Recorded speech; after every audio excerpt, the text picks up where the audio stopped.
नमस्कार मित्रांनो, स्वागत आहे तुमचं आपल्या अन्वेष चॅनलवरती। आज आमच्या लोंढे कुटुंबियांमध्ये एक महत्त्वाचा दिवस आहे। आज आमच्या वडिलांची 13वी पुण्यतिथी आहे। तर 13वी पुण्यतिथी निमित्त आम्ही म्हणजे पुण्यतिथीच्या वेळेस आम्ही घरामध्ये उपवास करू जेवू घालतो। आज आम्ही त्र्यंबकेश्वरात एक अनाथ आश्रम आहे मुला मुलींचे, तेथे त्या अनाथ आश्रमामध्ये मुलांना आणि मुलींना जेवणाचा कार्यक्रम ठेवलेला आहे। तर त्या कार्यक्रमाकरता आता आम्ही घरातले आम्ही सगळे चाललेलो आहे। तर चला आता आपण जाऊया। चला जाऊया।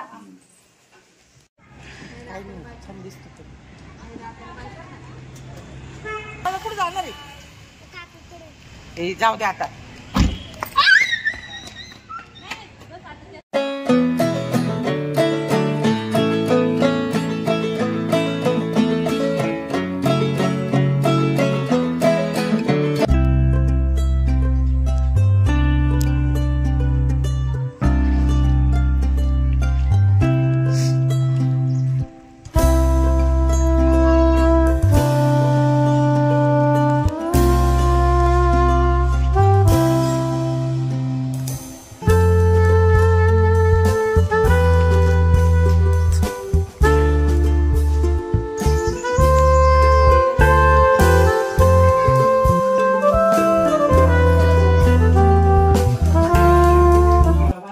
ऑफिस आहे।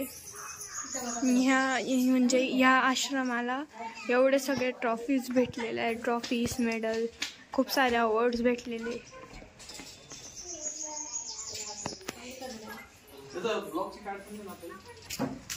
मुलं इथं गार्डन पण आहे मुलांना खेळायसाठी। हे राघव, शिवांश, वेदिका ते खेळत आहे। आत्ताच आम्ही जे अनाथ आश्रम आहे तिथे आलेलो आहे आणि या अनाथ आश्रमामध्ये मुलं नसून फक्त मुली आहे। त्यामुळे आम्हाला ती जी अनाथ आश्रमाची जी पॉलिसी असते त्यानुसार आम्हाला मधली काही शूटिंग करता येणार नाही।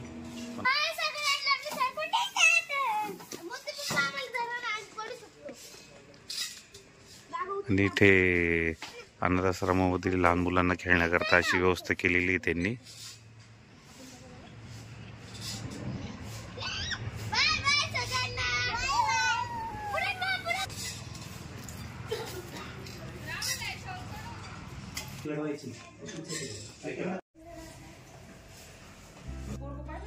तर आश्रमातील नियमानुसार त्या लोकांना मी विचारलेलं की व्हिडिओ वगैरे घेऊ शकतोय का, तर ते बोलले की तुम्ही रूमचा वगैरे माहिती वगैरे सगळं घेऊ शकताय, पण मुलींचे व्हिडिओ नाही घेऊ शकत।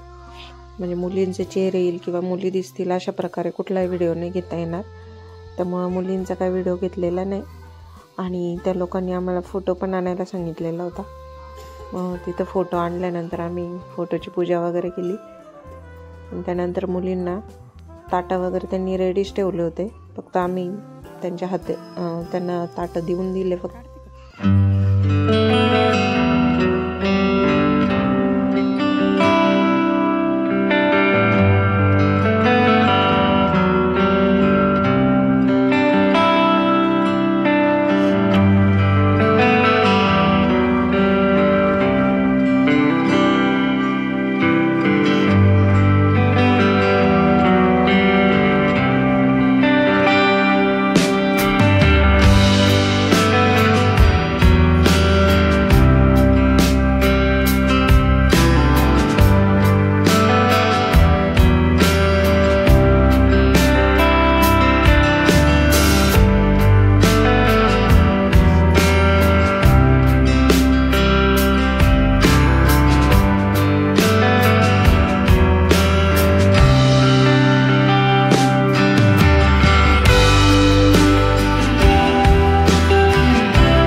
तर इथे आश्रमात मुलींची सिक्युरिटी एकदम छान व्यवस्थित आहे। फक्त मुली असल्यामुळे स्टाफ पण फक्त लेडीजचा स्टाफ आहे। 7 लेडीज आहे, तर त्या आतमध्ये असतात 24 तास ते तिथेच राहता मुलींची देखभाल करण्यासाठी. आणि जेंट्स स्टाफ तर नाहीच आहे, 1-2च आहे, पण ते पण आश्रमच्या बाहेर आहे. आतमध्ये त्यांना अलाउ काढलं.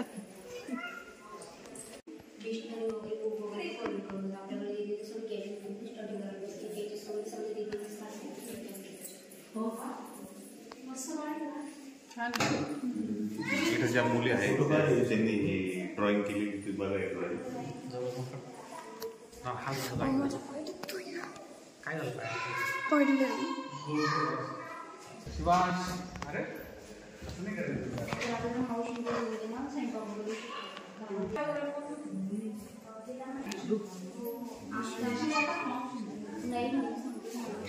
आमच्याकडे 2 फॅशन डिझायनर दीदी आहे.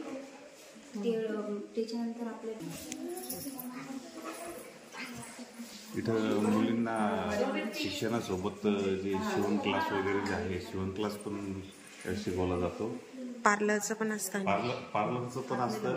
आणि शिवण क्लास करता करता जर मुली बोर झाल्या तर त्यांना इथं संध्याकाळचा टेबल टेनिस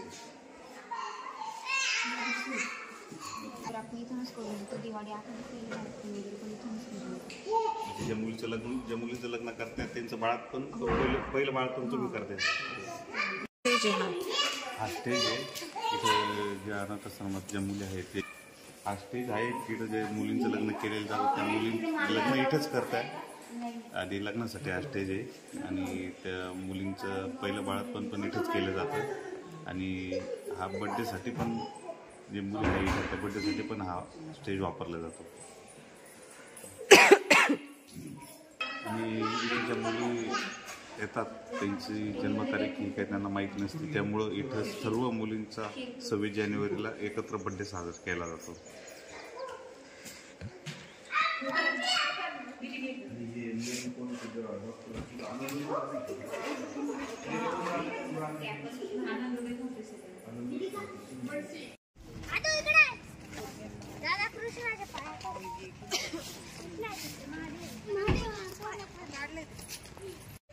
ते हे बाल सदन जे आहे ते नाशिकपासून 7 ते 8 किलोमीटर अंतरावरती आहे. आणि आमचा जो कार्यक्रम आहे तो छोटासा कार्यक्रम आता इथं साजरा झालेला आहे. आणि इथूनच त्र्यंबक 4 ते 5 किलोमीटर अंतरावरती आहे. त्यामुळे आता घरातले सगळे त्र्यंबकला दर्शनाकरता जाणार आहे आणि मी ड्युटीला जाणार आहे. तर हा जो आमचा छोटासा कार्यक्रम जो आम्ही साजरा केला हा तो तुम्हाला कसा वाटला हे कमेंटमध्ये नक्की सांगा. आणि आपल्या चॅनलला लाईक करा, शेअर करा आणि सबस्क्राईब करा.